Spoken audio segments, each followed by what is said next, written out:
मित्रों, जो नया संवत्सर आने वाला है 2025 का, चैत्र शुक्ल पक्ष प्रतिपदा संवत 2082, इसमें राजा सूर्य हैं और मंत्री भी सूर्य हैं। संवत्सर का नाम है कालयुक्त संवत्सर, और इस कालयुक्त संवत्सर का आरंभ होगा मीन लग्न से, और मीन लग्न में 6 ग्रह बैठे हुए हैं। गुरु और मंगल को छोड़ करके सभी मीन लग्न में हैं जब हमारा संवत्सर आरंभ हो रहा है।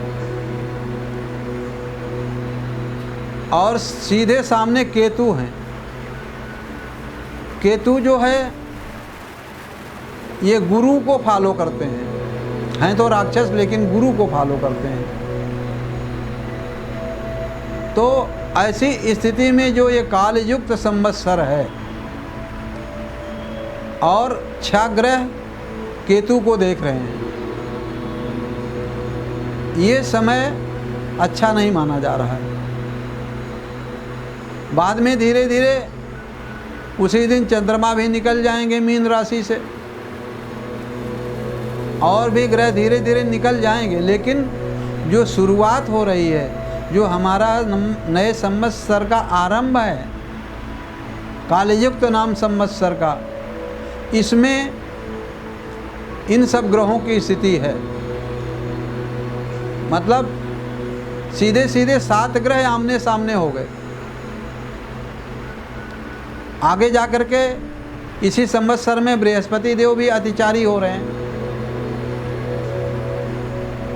और शनि का भी परिवर्तन हो जाएगा, ये भी मीन राशि में प्रवेश कर जाएंगे। तो ऐसी स्थिति जो है ये ग्रहों के हिसाब से अच्छी नहीं मानी जा रही। मतलब आने वाला समय जो है वो देश के लिए ही नहीं, पूरी धरती के लिए ही संकट पैदा करने वाला है।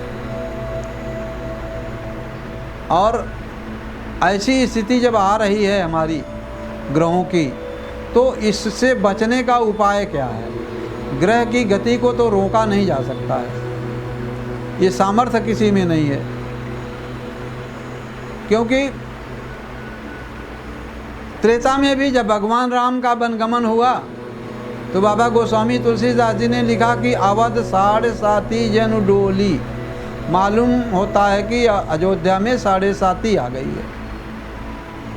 तो 7.5 तो केवल शनि की थी। ये तो ग्रहों का उथल पुथल की स्थिति है। शनि मीन राशि में अच्छा फल नहीं देते हैं। बृहस्पति की आगे चलकर अतिचार स्थिति इसी संवत्सर में बन रही है, और आगे चलकर के 8 साल तक रहेगी। तो ये भी शुभ ग्रह जो देवगुरु हैं, हमारे गुरु हैं, ये अतिचार की स्थिति में हैं। तो गुरु ही वरदान देते हैं, और गुरु ही अपने में नहीं है, तो गुरु हमारी रक्षा कैसे करेंगे? तो हमारी रक्षा करने के लिए कौन है? एक ईश्वर का सहारा, मायापति और महामाया, यही दोनों हैं जो हमारी रक्षा करेंगे। उसमें हम चाहे जिस रूप में मान लें, भगवान शंकर और माता पार्वती को मान लें, भगवान नारायण महालक्ष्मी को मान लें, माता सरस्वती को मान लें, रुद्रावतार भगवान बजरंगबली को मान लें, जो कलयुग के प्रत्यक्ष देवता हैं। तो किसी न किसी को हमें मानना पड़ेगा, या हम जिसे मानते हैं उसे मजबूती से हमें पकड़ना पड़ेगा जीवन यात्रा को पार करने के लिए। तो मित्रों, ये कोई डराने की बात नहीं है, और इससे डरने से भी कुछ नहीं होगा। बस ये है कि हम ईश्वर की शरण में रहेंगे, आप ईश्वर की शरण में रहेंगे, हम सभी ईश्वर की शरण में रहेंगे, और अपने नित्य कर्मों को करते रहेंगे। जिसको सर्विस मिली है वो सर्विस करेगा, जिसको व्यापार मिला है वो व्यापार करेगा। ये सब करते हुए ईश्वर की आराधना करते रहेंगे तो जीवन अच्छे ढंग से निकल जाएगा।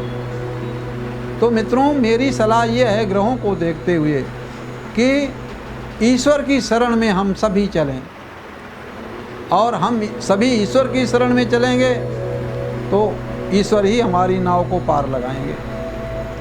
जय महाशक्ति।